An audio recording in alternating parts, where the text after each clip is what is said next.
Hello, everyone. This is LaVon McMillan, founder and CEO of Advocate for Me, LLC in Philadelphia, Pennsylvania. And we have an amazing mom on today. We actually met when I had my Autism Moms Night Out um, function. I asked Jasmine Poole and Jamila Valero Tucker to invite some of the moms that they had in their Facebook group or that they had in their various groups. And this guest today was one of the moms, and that was our first time meeting. Um, we had conversation and we just hit it off right from there. And we just been encouraging each other and pushing each other to make sure that we're getting the word out in reference to autism and special needs. And I actually invited her to another workshop that I had, and she was the keynote speaker. And she did an amazing job sharing her story and her testimony. And then the one thing that she said to the audience and that resonated with me was that she is on a mission. And she truly is on a mission. She's a mom of a child that's on the spectrum, and she is educating. I see her in like so many different workshops, and like we run into each other at a workshop, and she's doing amazing things. I'll let her share what things that she's doing for the community. But I wanted to introduce to everyone Thomasina Lee. Hello, everyone. I would like to say thank you, Levon, for having me on your podcast. It's an honor to be here. Um, my journey with autism started when my son was diagnosed with autism. Because I am a early child educator, I have my own family child care center, family child care program within my home, and I initially first diagnosed my son myself because I knew that something was wrong because he was hitting his milestones, but then between the ages, I want to say around 15 to 18 months, he just stopped hitting his milestones. His speech stopped. His he started engaging into like repetitive behaviors of running back and forth and no eye contact. So what I did was contact ChildLink, and from contacting ChildLink sent me to set up an appointment with Spin, and Spin they diagnosed him with autism, and then I got a second opinion from the Center from Autism here in Philadelphia, and they also diagnosed him with autism. And from there, my journey began of being a parent of a child on the autism spectrum. So going through that journey, would you say that any points you had, like, I know you said that you kind of diagnosed them yourself because you know that you're in that field, and we Mm-hmm. have assessments that give, red flags to Yes. determine if there's a concern. But would you say as a parent that any point in time, like you were in denial? Because I know some parents, they do feel that that's not it, that's not the final say. Like you said, you got two opinions. Just Mm-hmm. to know, um, so one where you're in denial, and then one, I normally hear a lot of parents say, like, well, was it my fault? Like, so just touch upon those two statements, like denial and was it my fault when it comes to a parent and hearing the diagnosis. Okay. Far as the denial, you know what I can say about that, and I'm being very transparent. Um, a part of me, I want to say a part of me was like, no, it's not. And I'll say that because I was asking other people, other educators in the field, like one of my close friends, I was like, come over, and when you come over, I need you, we call my son Torty. I was like, I need you to observe Torty's behavior while you're here. So she came over and she forgot on the phone. So when she got there, I remind her like, just observe him and watch him as he's doing some things and tell me what you think. So she was like, oh yeah, some of his behavior is a little odd. So I just blurred out and I just was like, I think he's autistic. And I took the initiative to get him assessed, but I'm just waiting. And she was like, I don't think so. Maybe you're I got a lot of that from people that are close to me. I feel like they were trying to I feel like they were trying to I don't know. I can't find a word for it. I think they were probably in denial themselves, but I feel like they were trying to Mhm. just not admit it. Like we clearly know something is wrong with this child's behavior, but nobody, it just seemed like it was just me saying, okay, I believe this child is autistic. I feel like everybody else was saying, no, he's just a boy. Boys grow, they develop a little slower than girls. That's what made me like, a part of me was like, after a part of me was like, he is, but then a part of me was like, well, maybe it is some truth to that because I have four girls. I don't have boys. So this was my first and only son. So I'm like, okay, maybe I don't know. Boys probably do develop a little slower than girls. So that's why I took the initiative to get the second opinion, because a part of me was still like in denial and a part of me was hoping like, okay, maybe it's not autism, it's a different developmental delay. Because to be honest, I really didn't know too much about autism at that time period. So that's why I got the second opinion, and I really was asking other people's opinion, hoping that they would say like, no, it's not, he's a boy. But then a part of me, like, realistically, I knew, like, a part of me knew like something, I just knew something was off and something was wrong with this kid's development, because he was striving and hitting his milestones. And then for him to just like wake up one day, and I really mean like he just really literally woke up one day and then was like a totally different person. That's how I feel to me. Like he woke Mhm. up one day and his speech was gone, um his eating habits, like everything about him was just totally different. So that's why I got the two the two the two I took him to two different places to get diagnosed.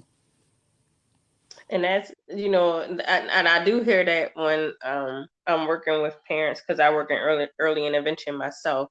And when we do have like the concerns, or they do get the report from the developmental pediatrician, they Mhm. normally say, I want a second opinion, which I never, as a special instructor, I just, I encourage them to go get the second opinion. It's just like if somebody, their doctor says that they need surgery on something. You're listening to your doctor, but you also want to get the second opinion just to make sure that it's something that you really need. Mhm. So once you got the diagnosis from SPIN and Center for Autism, what were, I guess, like, what was were you emotional? Were you just like, okay, we'll handle this? Because I know you got, you're an early childhood educator as well. Mhm. Or were you just, because I know my son, when he was diagnosed with failure to thrive, I was like, well, and I'm an educator too. So I'm Mhm. like, well, so what do I do? How can I help him? And then some days I had to have my mommy hat on, and then some days Mhm. I had to have my educator hat on. So how do you balance that with your child? Because I know, for me, I know it was emotional, like Mhm. bouncing back and forth between those two hats that we wear. um I was emotional, and I remember leaving spin. I remember leaving, and it's like me walking out the door with the envelope in my hand and tears streaming down my face. But then I remember getting in the car, putting my son in his car seat, and I just like, it felt like a light bulb came on and was like,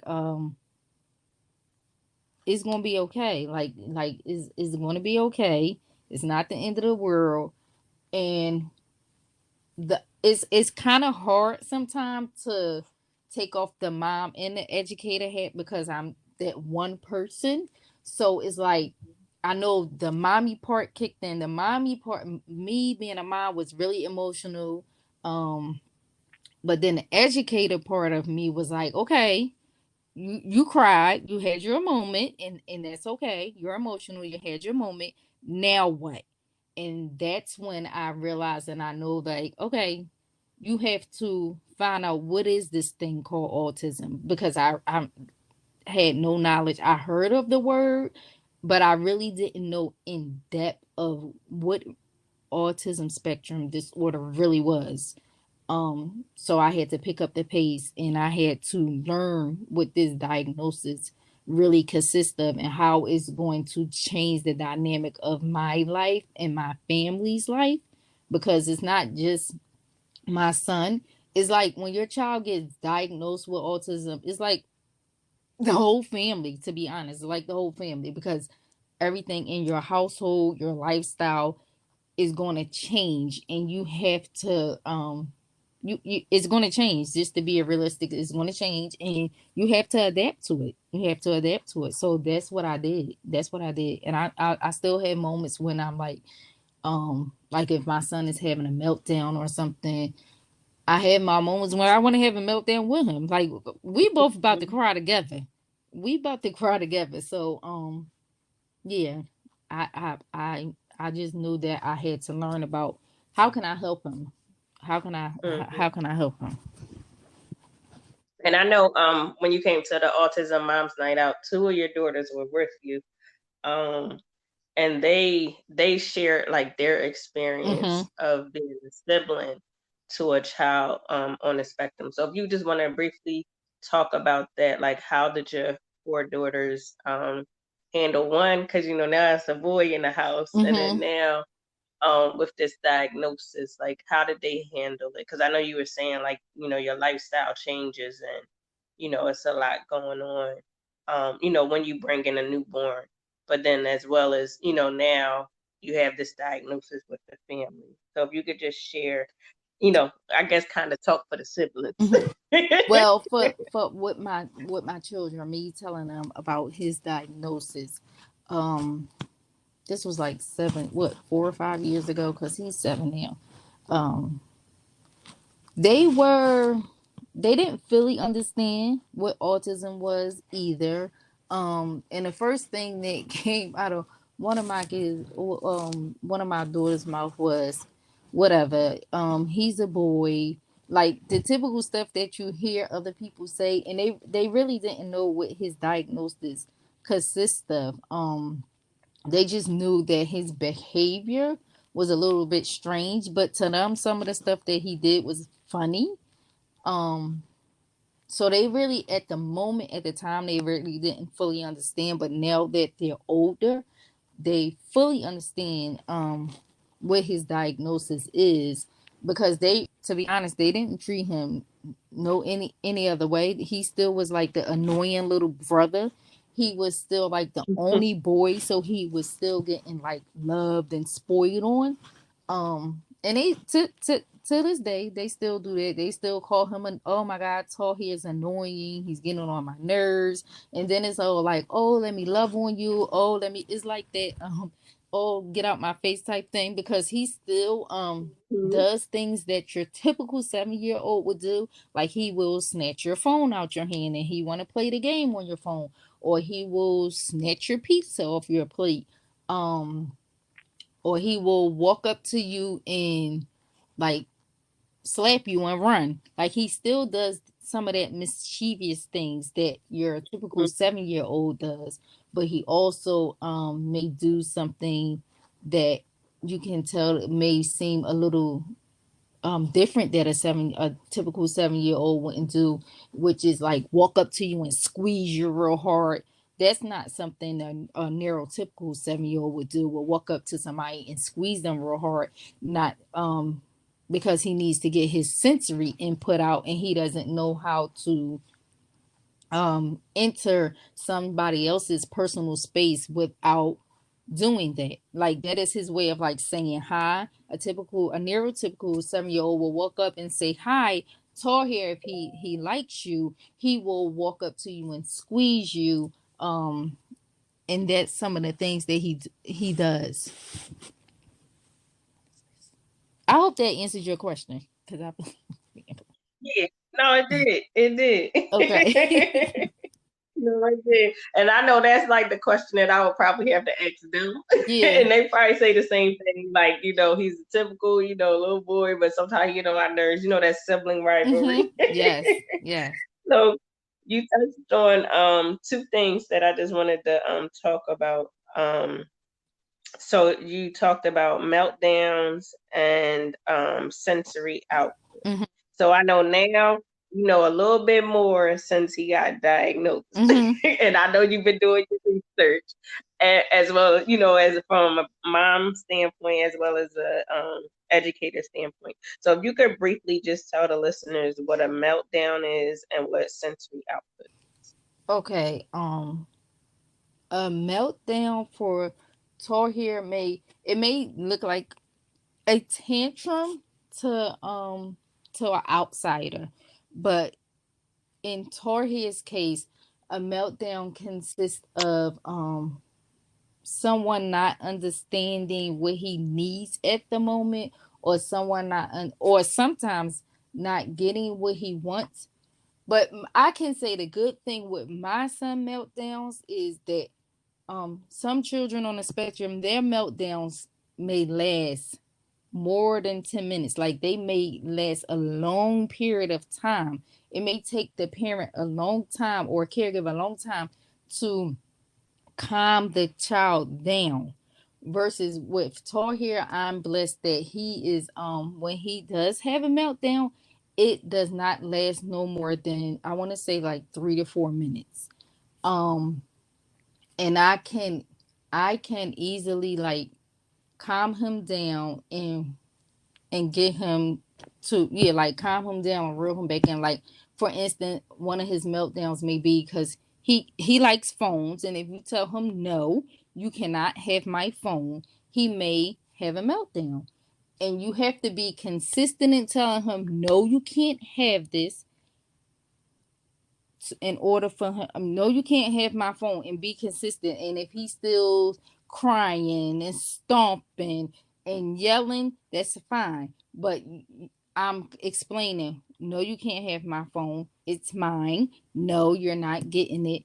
And then I'm calming him down using, changing the tone of my voice and bringing him close to me, so his meltdowns are not um long and drawn out like some kids are. So that's the good thing about him. And with the sensory input, he's very sensory driven.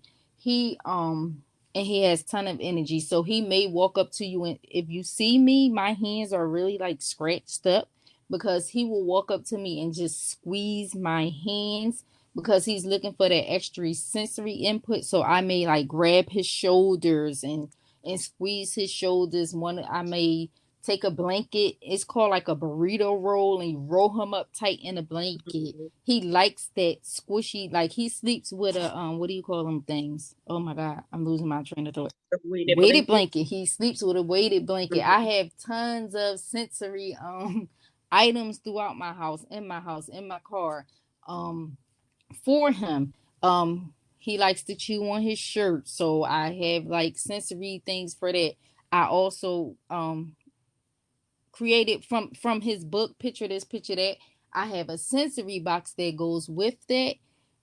Because I know children, not only on the autism spectrum, but children with ADHD. A lot of children have sensory process disorder, and they need that extra sensory input to help them to get that energy out of their body.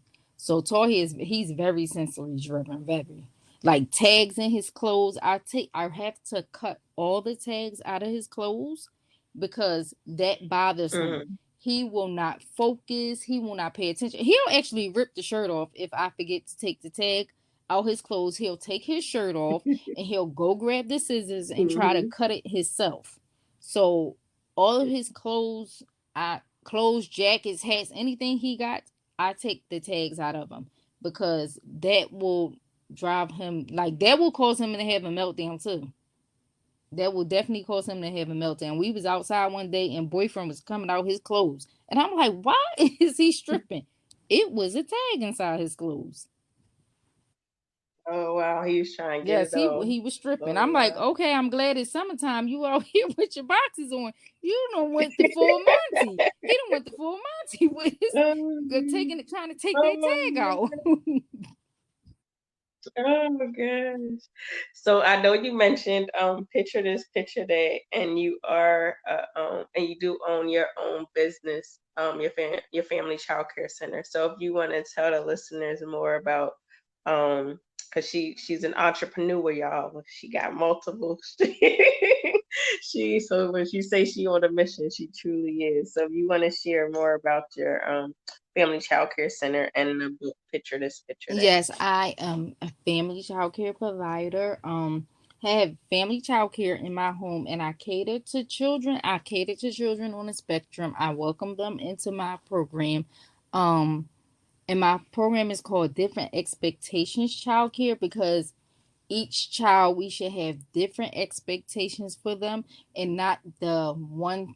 What is the curriculums where you have one curriculum fits all? No, I plan lessons and activities that is according to the child's development. And I also have the Me and Taahir, the Picture This, Picture That book, which can be purchased on Amazon. And that book is about based on Taahir and him being in my family child care setting. So it's about how to cater to a child on the autism spectrum in a family child care setting. And I also have the nonprofit. I'm sorry, the nonprofit Taahir's Village, and Taahir's Village mission is to educate and empower the community about autism because in low income areas we don't have that. So we don't have a support group. We don't have a support group that caters to families with autism that can educate families about autism. So that's why Taahir Village was created because we also need a village. I need a village. I truly need a village to help me raise my son Taahir. So not only for Taahir Village is not only for Taahir, it's for all the families that are on all the families they have children that are on children or adults. Let me not say only children or adults that's on the autism spectrum. And we want to empower and educate everyone in the community from the people at the poppy store, the people at the Chinese store, um, the SEPTA drivers. We want everybody in the community in the neighborhood to know and be aware of what autism is because my son Taahir is in the community. He's a part of the community. So when we go to the neighborhood poppy store, the neighborhood store, the the man in the store the clerk in the store needs to know that my child is autistic and this is how you have to engage with him. SEPTA drivers, everybody in the community needs to know how to engage with someone on the spectrum. And I want y'all to know who Taahir is in the event that something I don't know bad happens. Y'all know that he's on the autism spectrum, and I need you to know how to approach him. So that was the purpose. That is the purpose. That is the mission behind Taahir's Village is to educate and empower the community, everyone in the community, grandmom, uncles, aunts, corner boys, the whole community. Everybody needs to be educated about autism. So I hope that makes sense. And I love that. Yeah, I love that because when we met the first time, like that's what you were sharing. Like you wanted to make sure that everybody was educated on autism, and like you were saying, our community, they really like we really don't have access to a lot of resources or even like advocates that can advocate for our families. So we pretty much picked up the mantle ourselves and started educating, like you said, educating grandma, aunties, uncles. And then when you realize it, you're like, well, wait, if I got to educate y'all, then I got to educate Yes. everyone so that they definitely how to, approach your son on the spectrum, or any child with special needs, because they all they all deserve respect. Number Yes. one, and number two, they all deserve to have an opportunity. I'm actually teaching a class now, and we did a video with Loretta Claiborne, and she was sharing her story, and she's actually diagnosed with an intellectual Hmm. disability, but she was standing in front like an audience of people, sharing her story of how when she was younger she wouldn't talk, she was just so angry, and then when she joined the Special Olympics, um, that gave her the courage to do other things like become a public speaker. And she was saying that the reason why she became a public speaker was because she actually realized that she had to share her story so that others can be treated fairly as well. So I love the fact that I love, I always bring that word back to you, that you on Yes. a mission. Yes. So she Thomasina is definitely on a mission to share her story and to educate her community. And I definitely have noticed, like even with the pandemic, like you didn't let that stop you. Because I follow you on Hmm. Instagram and Facebook, and I'm just like, wow, she is still pushing and going. Just launched since the pandemic, and how you want that to help the community. Because I know you were talking about the sensory box, as well as with the picture this, picture that book. And if you could just briefly talk about like what's in the sensory box, and then what you implemented within 2020. Oh, okay. What's in the sensory? The sensory box has the picture this, picture that book, and it has like five different sensory items. Like no two boxes are the same. So basically, all sensory items. It might be like a squishy ball. It might be a chewy. It might be a bendy toy. They're all just different sensory items that the children can use to help stimulate their sensory needs. And I feel like that was needed because I noticed when I was, oh, I forgot to mention that I also was, if you look on my Instagram page, you will see that I was visiting different child care centers, and I noticed that children, when they're reading a story, children are fidgety. They can't keep still. I don't expect young children to be still anyway.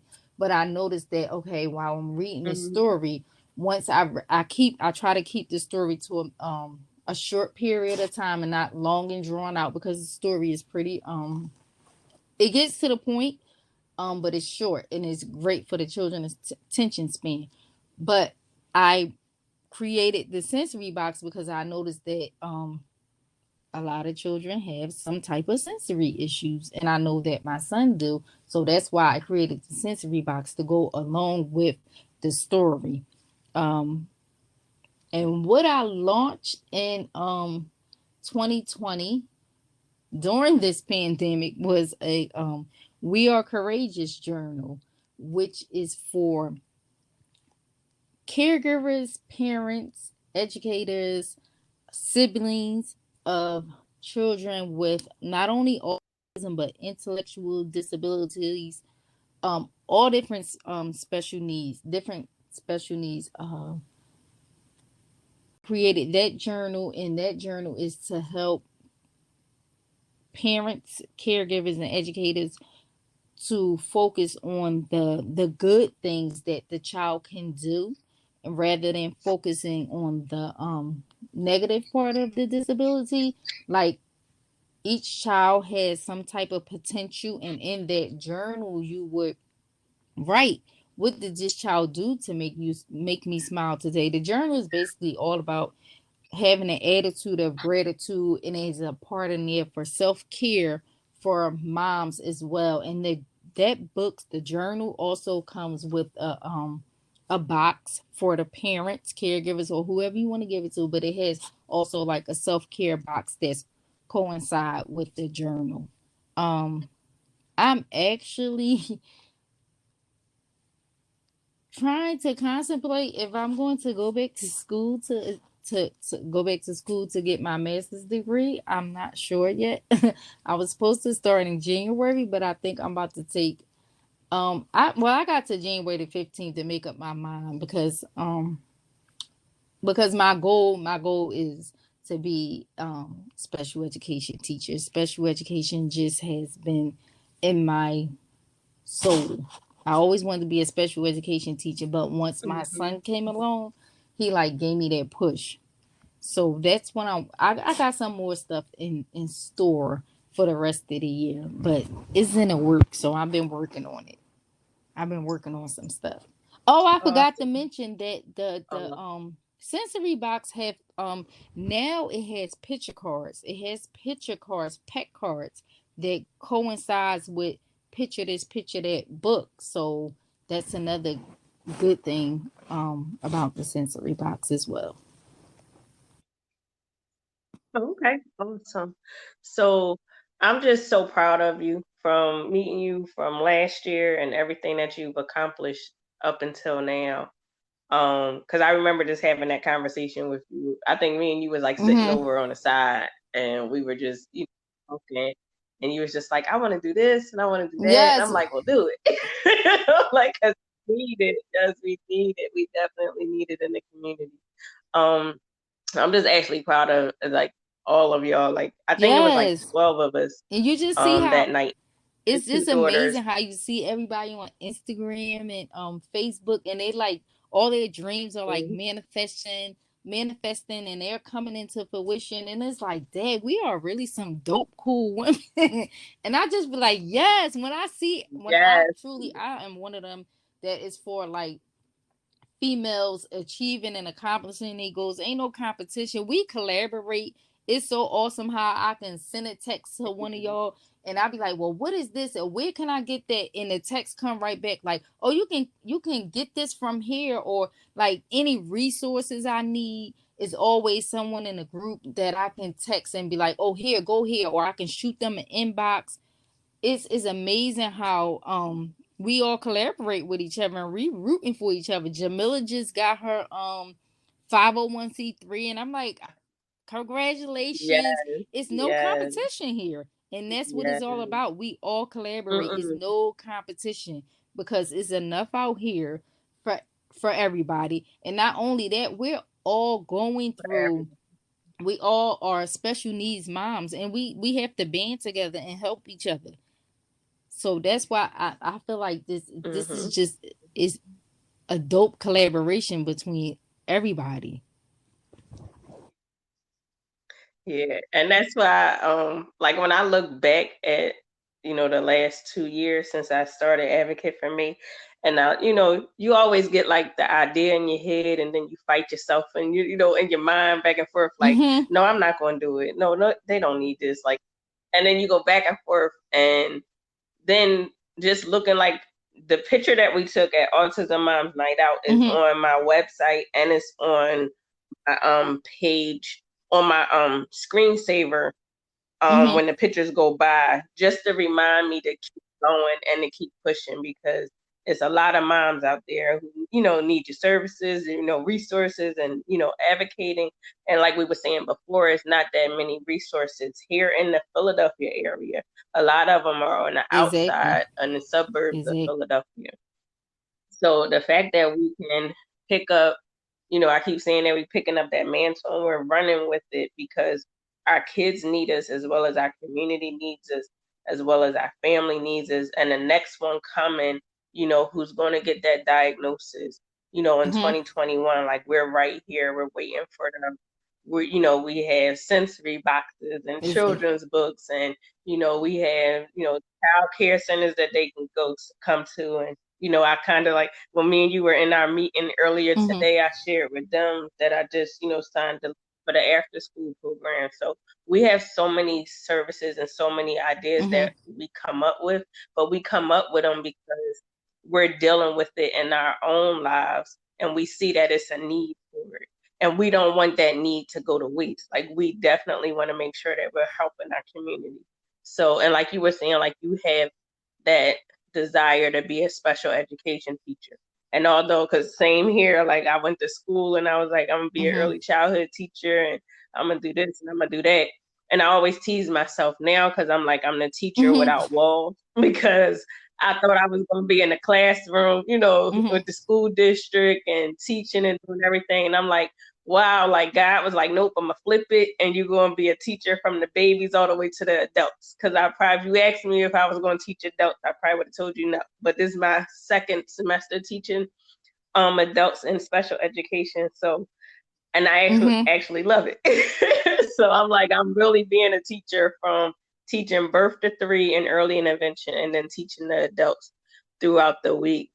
Um, just share with the listeners how, because I know you were saying with your son, you know, you had that burning desire to be a special education teacher, but now with your son's diagnosis, now it's even more. Just talk of how you want to be able to change the education system of being a special educator, um, and what you've been through personally, as well as what you want to see the education system be more prepared for our Um, children. well, with me, I want to see for myself, what I see is some teachers, some special education teachers, I feel like some of them, it's time to leave the classroom where you feel as though you have to that passion is not there. For me, my goal is to make a difference in children's life and be able to give them the accommodations and add modifications to the lessons and activities that is required for children with special needs, and not that how do you say it, that curriculum where one curriculum is built for everybody, and you have to have the compassion, the love, and definitely patience. You definitely have to have patience to deal with the children and the families of children with special needs. And that's my goal. That's classroom, that is my goal, that I will create, and what I'm offering as a special education teacher. Awesome. You say like you're not sure, you're going back and forth with it. You know, you know my motto, just pray about it, and Mm-hmm. God gonna put you in the right direction. And y'all make that decision together. But I definitely see a lot in store for you, you know, in the future.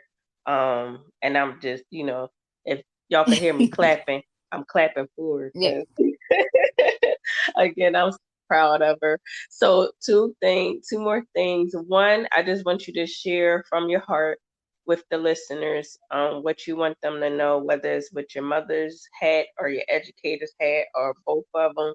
Just share from your heart what you want them to know and what you want them to take away from this podcast today. And then the second thing is after that, let them know how they can contact you via social media, email, or however you want them to contact you. So what would you share with them What from the I heart? would share from the listeners from the heart is to, I really want everyone to really educate. Pick up a book and educate yourself about what is autism spectrum disorder, because there are so many children and adults that is diagnosed with autism around the world and within your community. You'll be really surprised to know who within your community who has autism. I was really surprised to know that there were like two or three family members that had autism within my family that I never knew of, because no one said anything. I just thought the person was behaving a little oddly. I didn't know that the person was diagnosed with autism because nobody shared it. So I want my listeners to, and you can, a great person, and I'm so glad that I had the opportunity to meet her, was Dr. Temple Grennan. You can Google her And Yes. you can Google her, you can look on YouTube, and you can learn about autism from her, and you can buy books. But I really need you to, some people are not readers, so that's why I say go on YouTube and you can listen to her videos, um and learn what is autism. She's an autism guru. She has autism, um and she's an autism guru. So Mhm. that would be a great place to start. And another place to start would be on Autism Speaks website, that you can educate yourself about autism through Autism Speaks.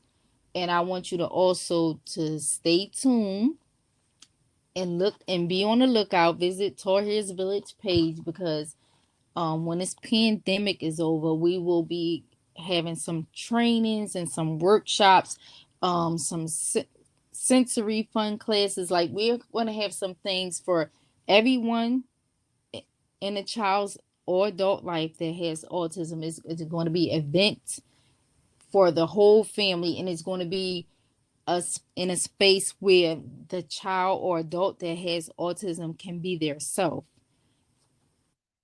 And that's, oh wait, one more Mhm. thing before I forget. Do not ever try to change how a person that has autism, do not try to change who they are, but I need you to get to know who the person is and enter their world, and so you can accept them for who they are. So allowing them to be authentic who they are. Don't try to change. Oh well, stop doing that behavior, or stop this stuff. No, enter their world and you'll get to know why they behave that way, or why they're doing certain things, what they like to eat. Like, get to know who they are. So that is my takeaway. Don't ever try to change um a person that has autism. And how you can reach me is on Instagram at Taahir's is Taahir Village, and you also can reach me on different underscore expectations. Awesome. I like that the fact that you said don't try to change them, but enter into their world, and to Yes. allow them to be themselves. Like that was one of the reasons why I wanted to start the after school program. Because it's a campaign that I have going on I Fund Women, and I Mm-hmm. titled it Include Me, Inclusive After School Program, because most of the times, unfortunately, when we go to the classroom setting, a child that has a special need or that is on a spectrum, you'll see Mm-hmm. them in the corner while all the children are, on the carpet reading a book, or they're over on the side, like playing with their fidget toy instead of being included Mm-hmm. with the rest of the students. And I was always that teacher that would go over to that Mm-hmm. child that was over in the corner while all the other teachers were sitting and I would Mm-hmm. bring them over to where the other children were and make sure that they feel comfortable about it first. Not to scare them, but make sure that they felt comfortable, and then engage with them with what they were playing, whether they was humming and singing a song, or whether they were Mm-hmm. playing with their fidget toy. Just like get to know them, and like you were saying, know what their favorite things are. Know what you'll be surprised um, Yes. what their strengths are, and you could build upon those strengths when they have like a favorite character, like Mm-hmm. Lightning McQueen, or Blue's Clues, or when you talk about that and engage with them, you'll be surprised what they know, and then the other things that'll come out of that just from you engaging with that one topic with them. So definitely, I love the fact that you said that. Don't try to change them, but be inclusive with them and their world. So this was awesome. We always have a good time when me and you get Yes. together. Um, so I definitely want to thank you for coming on and sharing with our listeners. We will have you again Thank you for in inviting me. 2021 to find out. You're welcome. You're welcome. I'm just glad. So you actually finished up our year of 2020. So we are actually looking for anyone who wants to, be interviewed for our 2021 calendar year. So if you know any other families or any any business partners or any Mm-hmm. lawyers, attorneys, advocates that you think would be a good benefit and a blessing for our listeners to hear in 2021, please feel free to share my information so that they would know, that we're out here sharing the word through the Yes, of podcast. course. If you had asked me last year, Levon, you'd be doing a podcast, I probably would have told you no, because I don't like listening to my voice and I don't Oh like my listening. goodness. But once the You pandemic said that. happened, You said that like, and I did a podcast hmm previously, and I hmm was listening to myself, and I was like, "Oh my goodness, I sound like this." So I totally understand what you mean, but it's awesome. You are yeah. doing, hmm But we yes, gotta get but the word out.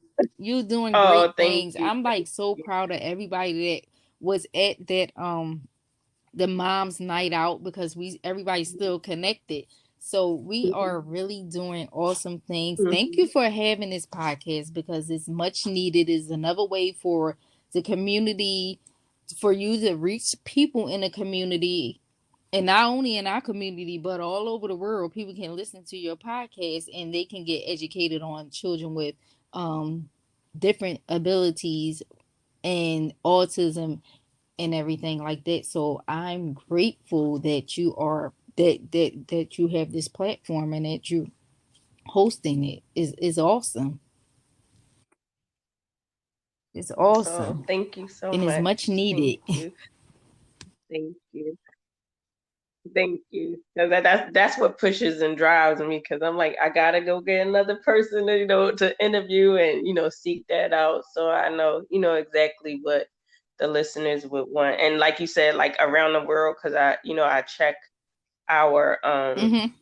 analytics. So we yeah, and so we're like 97% in the United States, but then we were like in Russia, 1% in Russia, and I don't know what Hmm. the 1% stood for, like if it was how many listeners, but so it was Russia, Singapore, and I was Yes, just looking at it like, worldwide. what? Worldwide. Like, so yeah, so and this is episode number 11. So I don't know what God has in store for Yes. 2021, but I'm excited for it. And I'm going to keep going and keep doing, keep inviting the people that the community needs to hear. So thank you for, ending our 2020 year, which our last episode for 2020. I want everyone to enjoy their holiday season and happy new year. And we will see you in 2021. Again, you can reach Advocate for Me through our Facebook page, which is www.facebook.com/advocate for me and the number 2. You can reach us on our Instagram page, advocate for me _L McMillan, as well as my Twitter. I keep saying I got a Twitter page, and I don't check it as much, so I'm doing better now. But it's under Bond McMillan, and when you pull it up, you'll see our logo, Advocate for Me, as well as our website, www.lmadvocateforme.com, and be on the lookout for 2021. Hopefully, we'll have everything up and running in January, just waiting for these restrictions, CDC restrictions, then guidelines to kind of be lifted so that we can open up the after school program, even if it's just like for respite care, starting in January. So thank you to our listeners for listening today. And we look forward to sharing more interviews and more stories and more testimonies with you in 2021. So thank you. Have a great night.